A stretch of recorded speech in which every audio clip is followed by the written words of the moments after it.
Hello, my name is Georgia Davidson and I represent Troop 7858. In this presentation, I will be talking about my sound design for The Miraculous Journey of Edward Tulane, based off the book by Kate DiCamillo and adapted by Dwayne Hartford. Summary. The Miraculous Journey of Edward Tulane tells the story of a toy rabbit named Edward Tulane, who goes through a variety of heartbreaking adventures as he jumps from owner to owner. These owners, including a little girl named Abeline, an older couple named Nellie and Lawrence, a lost traveler, Bull, and his dog, Lucy, and a pair of siblings named Bryce and Sarah Ruth, help Edward develop a new understanding of what love and family mean, changing him from the arrogant, pretentious toy rabbit that he was in the beginning of a play to a much more compassionate, understanding being. The play ultimately culminates in Edward and Abeline being reunited in a toy shop after years of being separated. What are my main responsibilities as a sound designer? Within this show, I had two main responsibilities. One was to curate a selection of audio clips that I found online or in sound libraries. These included sound effects and ambiance for the show. And secondly, to create and play program sound cues during rehearsals and performances in order to play these sound effects and this ambiance. My inspiration for The Miraculous Journey of Edward Tulane stemmed from two sources mainly, one of those being the live performers that we had playing during our show, which kind of set a basis for what sounds I needed to find and play throughout the show in order to kind of go along with what they were doing. And secondly, just sounds I found in everyday life. Our show is very grounded. It's nothing that's totally out there. In the way we stage it, at least I don't think it is. And so I would try to look around and see what I heard in my everyday life in order to create an ambiance in certain scenes.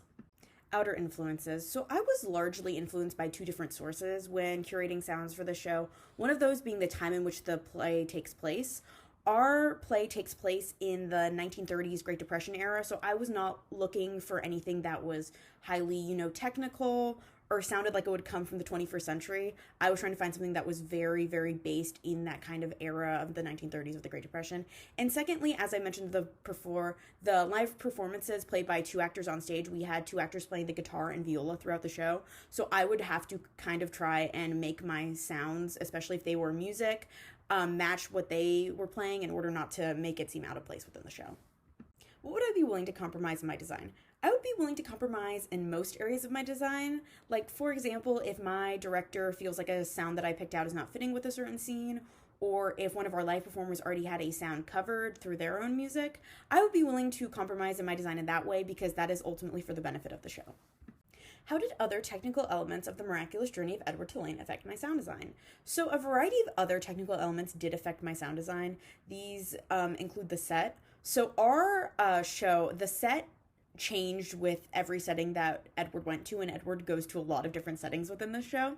And so in order for the actors to change the set for whichever setting we were about to be in, that would usually determine how long my sound played for, just because I needed to make sure to give them enough time in order to not draw attention to the noise that they could possibly be making in changing the set. And secondly, once again, our live performers, which is another technical element that affected a large part of my design, just in the way I chose in order to kind of fit with what instruments they were playing, and also the amount, because if they had a scene cover that I did not need to play sound for, I would not put a sound cue in there. What challenges was I faced with? Within the show, I was faced with a couple of challenges, one being finding the niche set of sound cues that fit our live performers, because they were mainly playing two instruments and my sound design was kind of fit to match them. That limited my options a bunch in choosing what I could do. And secondly, as well as the aesthetic of the show, this show is set in the Great Depression in the 1930s, and it kind of limits the amount of stuff you can choose from. So those were the challenges I faced. Now I will be playing some examples of my sound design from The Miraculous Journey of Edward Tulane, and this first sound takes place between Lawrence and Edward after Lawrence rescues Edward from the sea.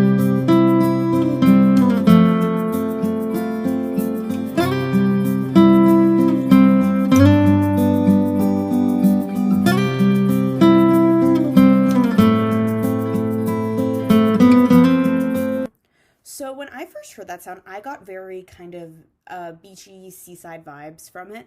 And Lawrence actually is a fisherman who lives by the sea. So I felt that it was very attuned to what he is like and where he lives. But it's also a very happy kind of sunny tune.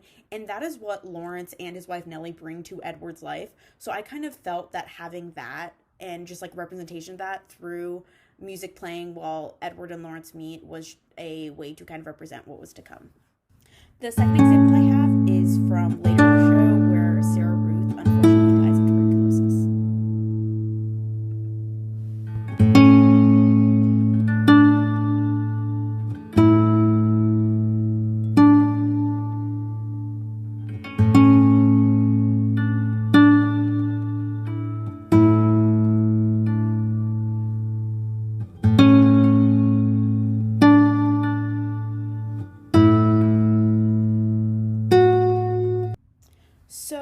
first heard that sound, I was kind of overcome with this really large feeling of sadness and grief, which I felt perfectly encapsulated the scene. It's a very simple sound. It's just a guitar being strummed at these really kind of low, sad notes. But I felt like that encapsulated the scene perfectly, especially with the way we have it staged, where she walks into this bright light behind a curtain. And I felt it really flowed with the scene and represented the scene really, really well. Lastly, I have a sound that was actually rejected from our show, which takes place in a transition with Bull, Edward, and Lucy. So we will take a listen.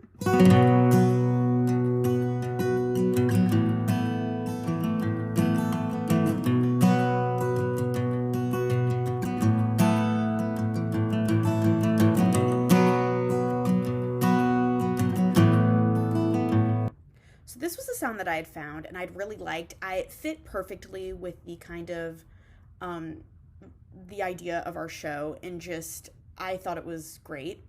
But it turns out that one of our live performers was already performing with her viola during that. And in order to kind of work with her and understand where she was like coming from, because she did bring it up to me, I felt like it was the best to just scrap it from the show, because it was for ultimately what was best and what flowed more in the show.